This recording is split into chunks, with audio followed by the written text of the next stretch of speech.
ये जो सरकार ने 59 चीनी ऐप्स पर पाबंदी लगाई है उसका मैं स्वागत करता हूँ, खुश हूँ इस कदम से, मगर वो इसलिए नहीं कि ये बॉयकॉट मेड इन चाइना का जो हमने बहिष्कार का आंदोलन चलाया था ये उसका हिस्सा है। मैं इस तरह से नहीं देखता हूँ।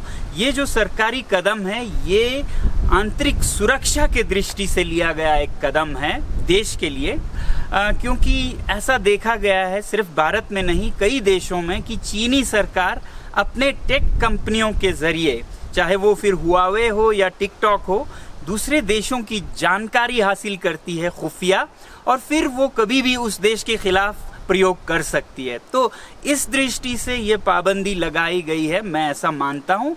और जहाँ तक बॉयकॉट मेड इन चाइना का आंदोलन है वो पूरी तरह नागरिकों का एक आंदोलन है, इन दोनों को जोड़ना नहीं चाहिए। अगर हम जोड़ें और इसे एक फतह माने तो वो दुर्भाग्यपूर्ण होगी, क्योंकि उसका मतलब होगा कि नागरिक इस आंदोलन को ढंग से नहीं चला पाए तो सरकार को आके बंद करना पड़ा।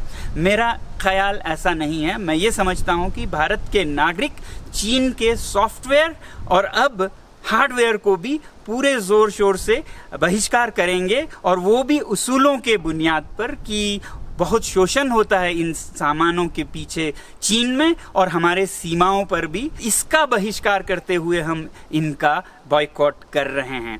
तो इसलिए मेरी उम्मीद है कि हमारी जनता आगे भी ये बॉयकॉट आंदोलन जारी रखेगी, क्योंकि अगर सरकार को फिर आना पड़े हार्डवेयर के लिए भी तो फिर वो पेचीदा हो जाता है। फिर रिटेलिएटरी प्रतिक्रियात्मक चीनी सरकार भी कदम उठाएंगे जिसमें दोनों को दो तरफा नुकसान हो सकता है।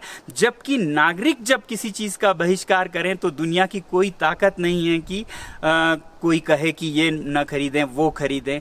जो भी देश हो उसको नागरिक जो कि उपभोक्ता जो कि राजा है, कस्टमर इज द किंग, उनके आगे झुकना ही पड़ता है। यही हम देखना चाहते हैं पूरी दुनिया की इस आंदोलन से।